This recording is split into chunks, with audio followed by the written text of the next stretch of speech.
Ron Paul is now leading in Iowa, 23-20. He is now second place in New Hampshire. He is rising.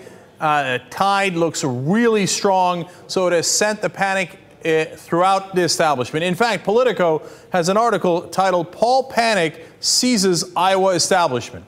And the quotes inside the article are so damning for what the establishment thinks of outsiders like Ron Paul, who want to actually overturn their apple cart.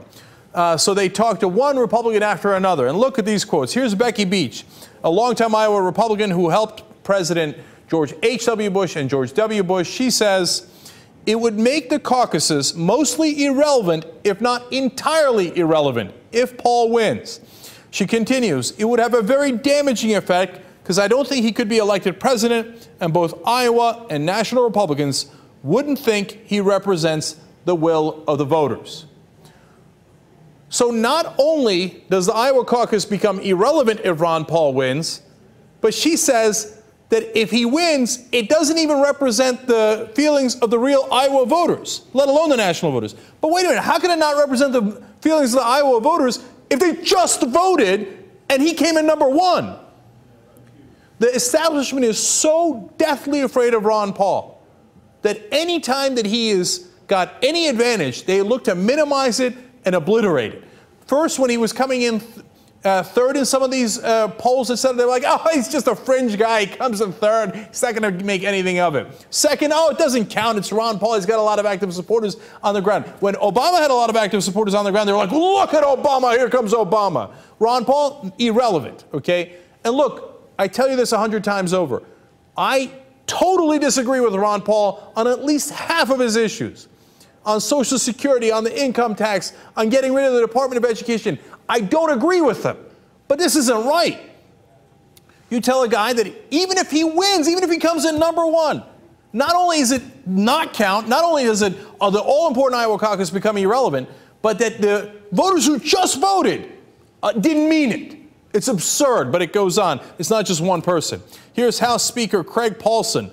"I don't think any candidate perverting the process in that fashion helps the caucuses in any way," referring to Ron Paul's fervent supporters on the ground. But that's what the whole caucus is about. People who are fervent about a candidate who show up at the caucuses. We've only been doing this for decades. Everybody knows that's what a caucus is.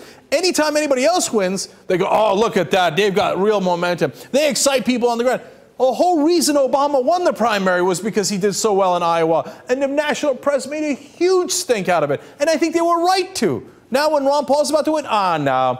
It's perverting the process to actually win the caucus. These quotes are mind-blowing. So Politico summarizes, by the way, what is the new short version of what the Republicans plan to do if Ron Paul wins? Ignore him anyway. If he was losing, they ignore him. If he's winning, they ignore him. Just don't, whatever you do, do not vote for Ron Paul, because he's not interested in the same corrupt politics that has been going on in Washington forever. That's why the establishment's in a panic, because he's about to take away their money for their bread money. They're like, well, we make all of our money being corrupt. Ron Paul won't let us do it.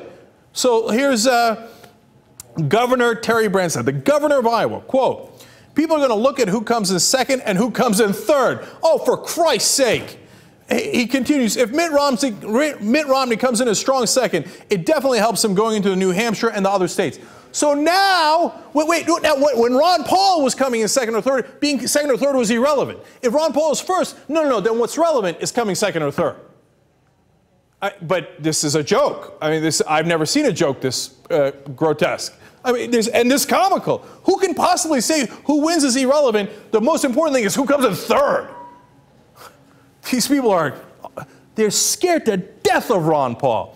Finally, like in the 19th paragraph of this Politico article, I finally see a quote that says, "Dr. Paul is hands down the most authentic, principled candidate in the race." I'm like, oh, finally, good.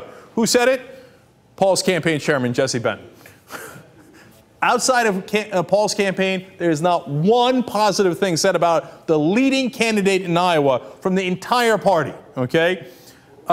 When they asked Doug Gross, a leading Republican lawyer and Branstad advisor, how severe a wound it would be if Paul won, he said it would be, quote, "a mortal wound." look at how much the establishment is scared to death of Ron Paul. They're like, oh, damn, the doctor is coming. And he's going to overturn our apple cart and say, no, you don't get to take money anymore and just do the bidding of your donors. And reading these quotes makes me want to campaign for Ron Paul. And I totally, fervently, adamantly disagree with him on probably more than 50% of his issues. Here's another one. They're not done yet. I love this one. Sam Clovis. He's a local talk show host. He says, I think a Paul win would be devastating for the state of Iowa and the caucus process. Now, are you ready for who Clovis is supporting instead? Rick Santorum.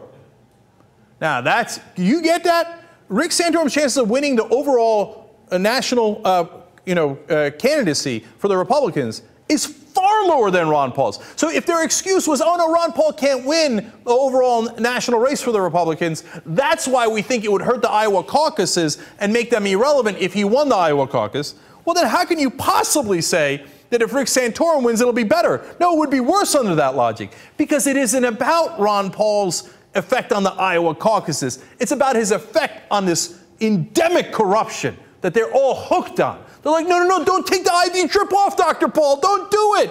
We're hooked on that money that we get because we're all corrupt, sellout politicians. Rick Santorum, he'll keep it going. Rick Perry, Mitt Romney, all those other guys, who cares? They'll keep it going. Don't do it to us, doctor. Why are you winning? Why are you perverting the process by winning? Finally, conservative activist Tamara Scott. Now, she's Bachmann State co-chair, right? So she's got a horse in this race. But nonetheless, another quote just like the others that gives you a perfect sense of this. To see the process hijacked would be a concern for those who consider the honor we have of being first in the nation. So when Michelle Bachmann was leading the polls in Iowa, it was the greatest thing in the world, and of course she deserved it. But if Ron Paul wins, he has hijacked the process. I'm still not quite there, but the more I read this stuff, the more I think, hey, you know what? Maybe it's time to take our chances with Dr. Ron Paul. Because if the establishment is this deathly afraid of him, he certainly must be doing something right.